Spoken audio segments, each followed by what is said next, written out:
আমার ছেলেটাকে বাঁচান। চিকিৎসকের হাত পায়ে ধরেছিলেন দিয়া মির্জা।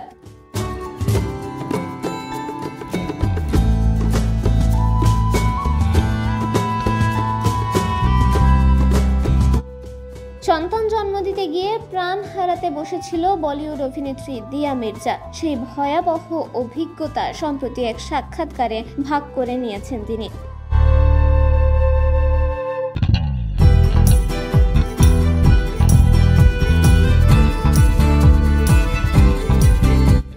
39 বছরে মা হয়েছেন দিয়া, তবে কখনো সুস্থ হয়ে সন্তান সহ বাড়ি ফিরতে পারবেন এমনটা আশাই করেননি তিনি। সন্তান জন্ম দেওয়ার সময় সাংঘাতিক ব্যাকটেরিয়াল সংক্রমণের শিকার হয়েছিলেন দিয়া।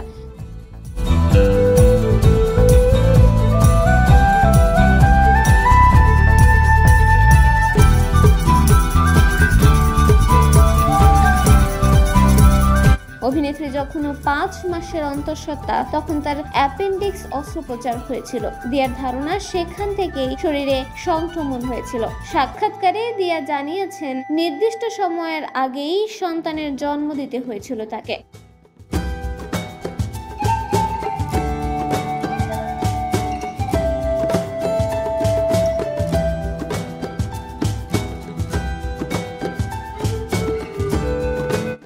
কারণ সন্তান ভূমিষ্ঠ হতে না পারলে মা ও পুত্র দুজনেরই মৃত্যু হতো। চিকিৎসকের হাতে পায়ে ধরেছিলেন দিয়া। একটাই দাবি ছিল তার, সন্তানকে বাঁচান। সন্তান ভূমিষ্ঠ হওয়ার সঙ্গে সঙ্গে এনআইসিইউতে নিয়ে যাওয়া হয়।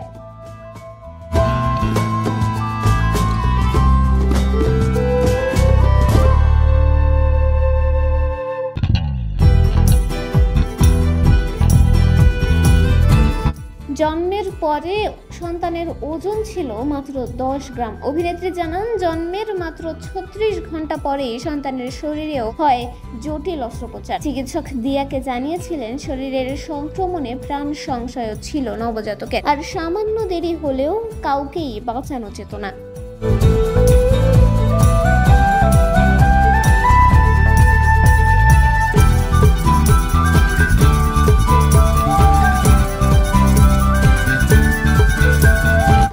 দিয়া বলেছিলেন, আমার ছেলের অন্ত্রে ফুটো ছিল, সেজন্য অস্ত্রোপচার করাতে হয়। শরীরের বাইরে থেকে অন্ত্র বার করে এনে অস্ত্রোপচার করতে হয়েছিল। সেই সময় কোভিডও ছিল। সপ্তাহে 2 দিন ওকে দেখতে পাওয়ার অনুমতি ছিল আমার কাছে।